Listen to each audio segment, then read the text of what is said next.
Oh, hey, thank goodness you're here, because if I got a story for you. I was thinking about going for a walk yesterday.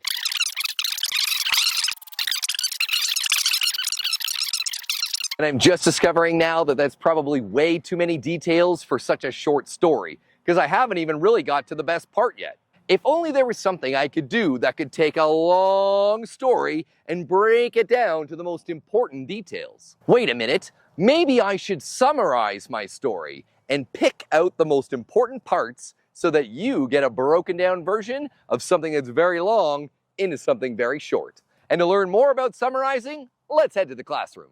Hey, what's going on everybody, and welcome to today's topic where we're learning all about summarizing. Have you ever read a book or story that was super long? Or maybe a TV show or a movie where you try to remember each and every detail? Or maybe somebody just talked for a really long amount of time and you found it difficult to remember the whole story? Well, that's where summarizing comes in. Because with summarizing, you don't have to remember each and everything. We're only going to focus on the most important parts. Summarizing means taking a lot of information, like a story or a piece of text, and breaking it down into the most important and essential ideas. Think of it like focusing on just the main parts. Summarizing is a lot like packing for a trip. You couldn't bring each and everything you owned with you because it would simply be too much. You only pack what's considered essential, which means the things you need the most. And summarizing is exactly the same. You only pick out the most important details in the story because that's all you need to fully understand what's going on. When we summarize, we leave out the little details and only focus on the big ideas. Summarizing can also be done in just 3 easy steps.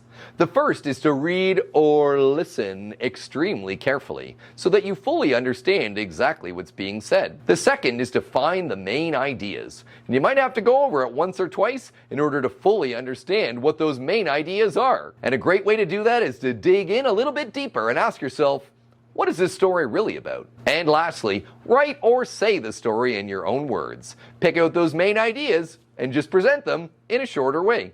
So remember, summarizing is like creating a tiny version of a much bigger idea. And the next time you read something or listen to somebody tell a story, try and pick out those main ideas and put them into your very own summary. And always, always, always focus on those main ideas. And I bet it'll help you understand and remember things that much better. Now, as a teacher, I'm around young people each and every day. And I know that when you're trying to focus on something, there can be a lot of distractions around you. And the next time you're trying to piece together a summary, consider writing some jot notes or point form notes about all the main details when you're trying to follow along. And that way you won't miss any of those super important main ideas. And with jot notes or point form notes, it's not about proper punctuation or full sentences or capitalization. Just get those main ideas down so you can revisit them later. And now you're all set to be a sensational super summarizer. And that is spectacular. Thanks for tuning in, everybody. If you dig what you saw, give us a like or a share. And as always, keep it fresh and keep it real. Mr. Saad.